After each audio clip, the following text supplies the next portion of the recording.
The first time starting out with your fleet, the biggest concern on everybody's mind, and it's natural, is where will I get my profits? How will I make revenue, get a good revenue flow with my small fleet?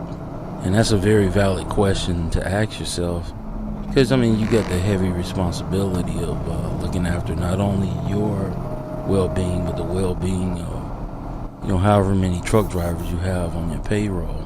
What I'm going to try to do today is just go over the way that I would make profits with a small fleet myself.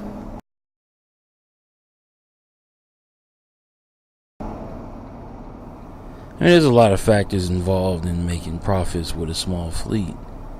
And the one is, the biggest one is, what kind of truck and what field of trucking you want to go into. There's a lot of types of truck to choose from. Most guys, they dream of going with the custom type trucks, like your Peterbilts and your fancy cab overs, And then some of them, they have this big dream of going in the specialized type of trucking, like your heavy haul or, your drop deck freight. Being a heavy haul pays the most. That I can think of. They pay the most in the industry per mile. I've heard of loads paying out upwards of $10 to $12 a mile. You don't go very far, but that's it's a pretty high rate to pay out to go in a couple of 100 miles. Until you guys reach that level. Today we're going to deal with just a general type of freight. I like to stick with the more mainstream stuff. That's just something that I do. You got many fields to choose from in trucking. You can go to general general trucking, which just involves 53-foot trailer, or you can go with the reefer trailer or refrigerated trailer. You can go with a flatbed, or you can go with a step deck. And in a lot of cases, you can start out in tankers.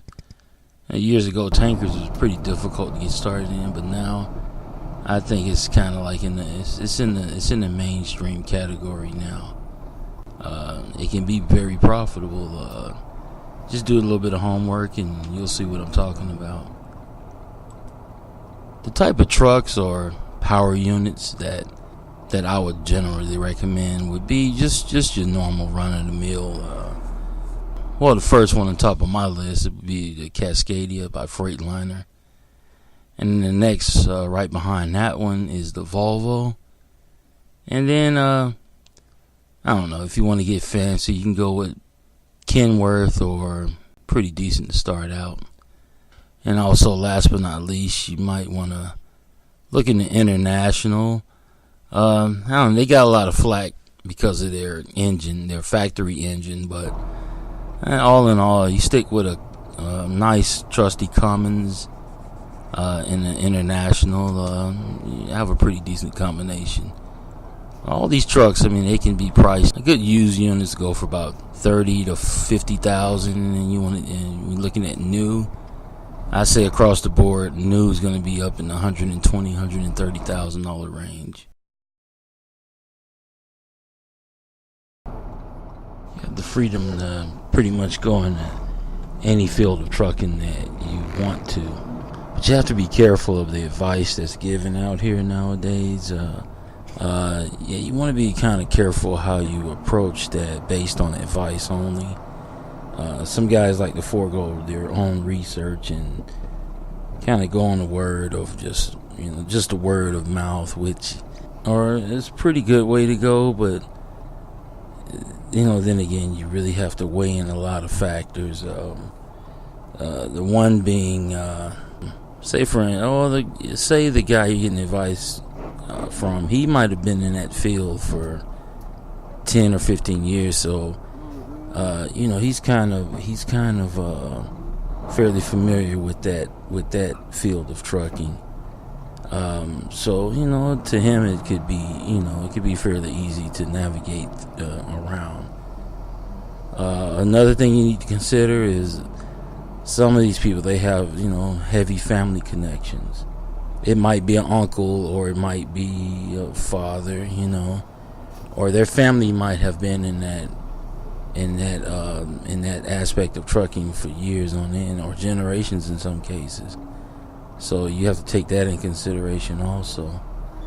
Another thing is that a lot of people in this industry, they have illegal connections. They might do favors for people that might involve, drugs or some other types of, favors.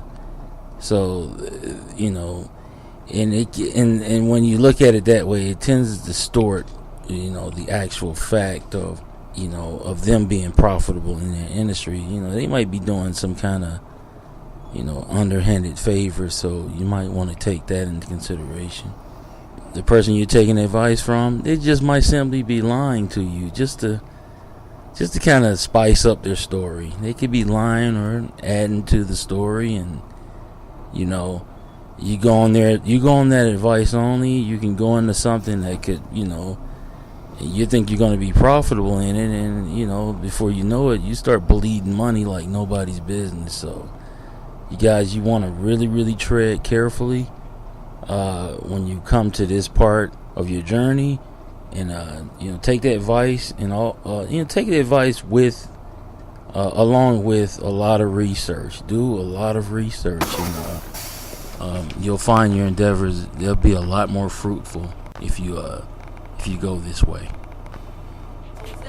Why she all in his six when I say her, I keep licking her lips. That your chick. Why she all in his ride with her hand on his thigh, keep licking in his eyes. Oh, is that your chick? Better tell her chill while you all in his grill. Don't you know that man kill? That your chick. Why she beefing him, keep praising him, cause that's bleak in them trick.